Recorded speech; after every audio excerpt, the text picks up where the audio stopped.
qu'il est parti l'Indien, qu'il est parti l'Indien, il se réveille aussi. Donc nous sommes toujours grâce à, bonjour les amis, bonjour Oli le Belge, bonjour c'est moi Oli le Belge, bonjour c'est Oli le Belge. On se retrouve de nouveau pour la seconde moto qu'ils nous ont gentiment prêtée chez Indian La Louvière.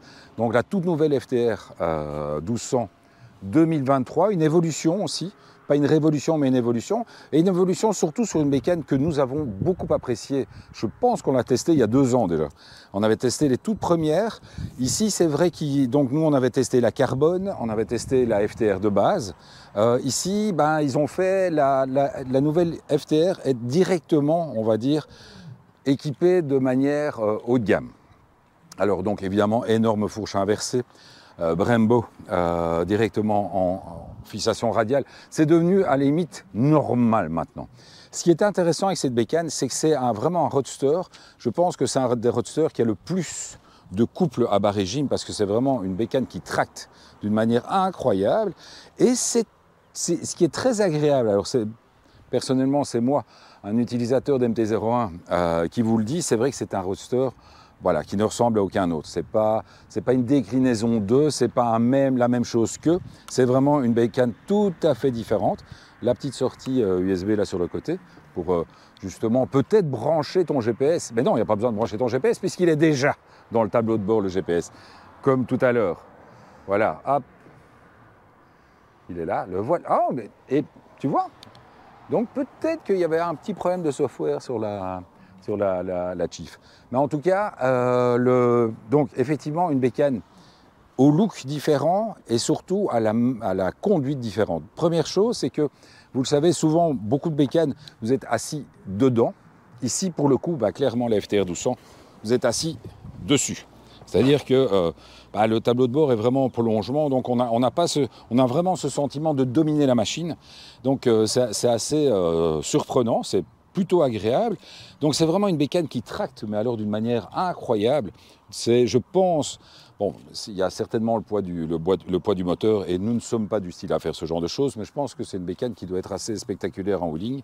Si vous partez évidemment dans un mode road, pas dans le mode sport, parce que dans le mode sport, elle est vraiment très violente. On sent vraiment la puissance, elle tracte très très fort, mais comme c'est un gros moulin, ça tracte à bas régime.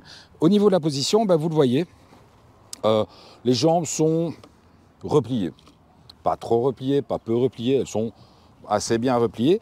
Seule chose, effectivement, il faut imaginer que ce sont toujours, Indian, ce sont au départ des constructeurs de custom. Donc ce sont des moteurs qui chauffent un petit peu. Ça, il faut le reconnaître. Maintenant, c'est pas propre. C'est pas propre à Indian. Ceux qui roulent en KTM Adventure connaissent bien le problème aussi. Ceci, le bécane chauffe très très fort et là, effectivement, il ne fait pas très très très chaud à l'extérieur et pourtant, on sent déjà une chaleur qui émerge de ce moteur. Alors justement, on en revenait dans les équipements d'origine. On a également le cruise control qui, lui, le cruise control est à gauche. Ça me fait plaisir. Voilà, avec le petit bouton pour revenir en arrière, etc. Donc ça, c'est les boutons de menu pour le tableau de bord, etc. Je ne suis pas très très fan. Enfin, c'est pas que je ne suis pas très très fan, mais je trouve ça quand même assez dangereux de pouvoir rentrer. Moi, je serais d'avis pour qu'un jour, on ne puisse plus trop rentrer dans le tableau de bord, enfin dans l'ordinateur de bord lorsque l'on roule, parce que mine de rien, vous êtes beaucoup plus distrait. Surtout quand ça ne fonctionne pas.